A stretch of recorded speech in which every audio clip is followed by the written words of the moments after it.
video is going to be a counter to the cut through if you're using half guard. So recently I was doing a like Zoom live chat, whatever you want to consider it. In the back end of my website, we have a thing called the Vault membership where, you know, people, we can chat and I show some techniques and stuff like that for them. And one of the techniques that was requested was a counter to the cut through pass. And so if you play half guard, the cut through pass is it's a really good one, right? If you're playing like paper, rock, scissors, you know, rock beats paper and all that stuff. Well, the cut through kind of, if you don't check it, the cut through, like, it beats the half guard. It's a great pass for the half guard. So I'm gonna show you some ways to deal with that particular pass and show you how to counter it. And as always, this is my lovely assistant, Mr. Adam Wilson.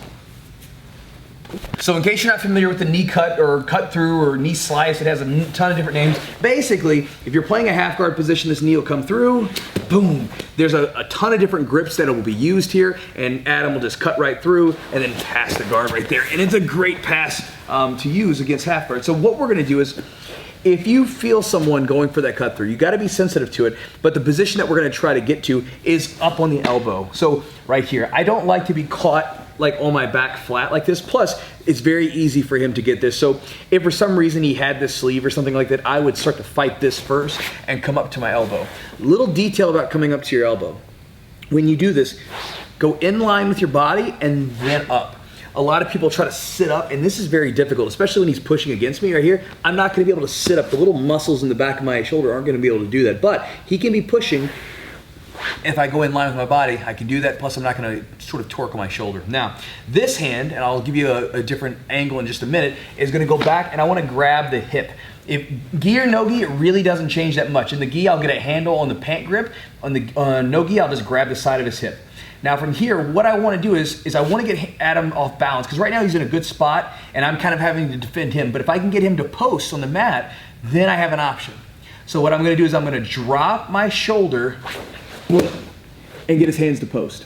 He may post one, he may post two, but that'll get his hands on the mat, which means they're no longer pushing down on me, and that allows me to come up to the back here and try to go for a sweep or something like that, but it'll get me into a decent position. Most often I try to follow that hip grip and just come right up to this top position like this, begin getting the hands to post.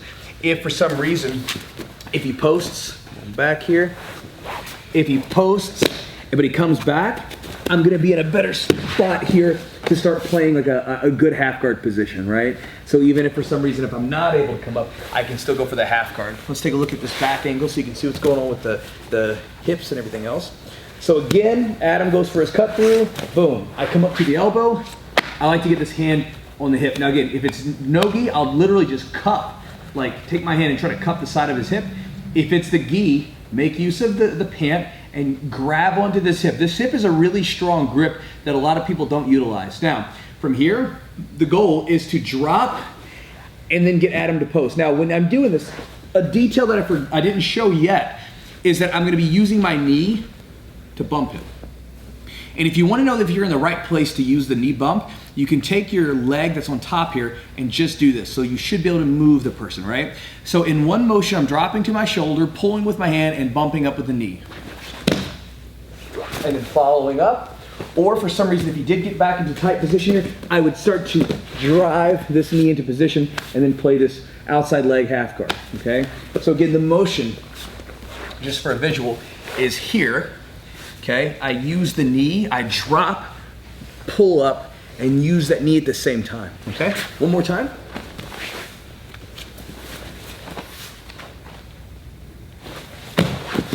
And come up with them. And then again, I don't want to get too specific because there's a lot of stuff, but you're either going to give yourself a good scramble or you're going to get into a situation where you can get back into a good half guard. All right, guys, so hopefully that move is helpful to you. So if you have someone going for that cut through technique, you can use this move as an option, use that knee bump. It's been really useful to me. Again, a big key is getting up to that elbow so you have some space for your hips to move. But again, from there, that knee bump makes the person at the post, gives you an option to work from. So hopefully that's helpful to you. By the way, in case you guys are interested, because I mentioned it at the beginning of the video because that's who this video was for, my Vault membership is it's a monthly membership that I have on the back end of my website where I prepare some techniques and videos, things like that. We also do some live chats. If you want to get information on that, you can check down at the links below. But with that said, I hope that move's helpful to you guys, and I'm finished. Adam?